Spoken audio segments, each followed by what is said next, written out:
Hey now, it's Sharon, and I'm back to share another aspect of my plan to reform the police. I didn't say abolish, I just said reform the police. And with that being said, if you're new to the channel, I'm a retired detective. I worked for 20 years for a southeastern city in the US, and I was also in the military. I'm just sharing my experiences along with my perspective. And I know and believe and understand that the police have to be reformed.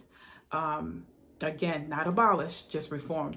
So I'm sharing some of the ideas that I put together in my plan, and this is my table that I created. So here's another aspect of my plan: town hall meetings. We've heard of them back in 2008, 2012, during the presidential voting and candidates and going to town halls.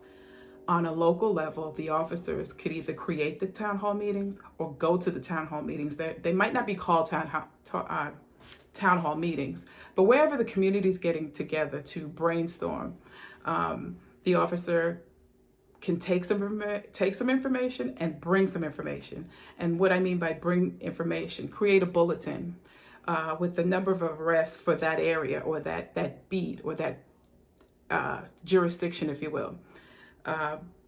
The bulletin would have number of arrests, the wanted people for that area, things to do in the area for children, small children,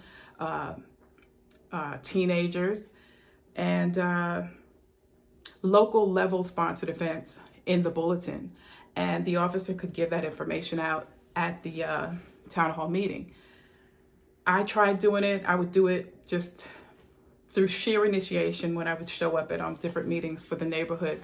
But the incentive for the officer is that you'll get information. People will pull you to the side. Look, such and such over here is doing X, Y, Z. You didn't hear from me. Those intimate meetings is where you get the most information. And I think that'll help the officer in terms of getting the numbers. People call it a quota.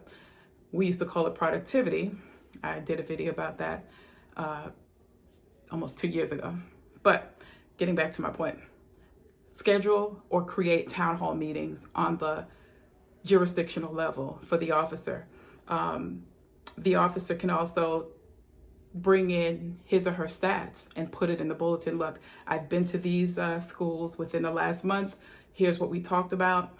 I think once we get the community engaged in giving information and also taking information, I believe the relationship between the police and the community, we can actually bridge it and make it functional where we're helping one another.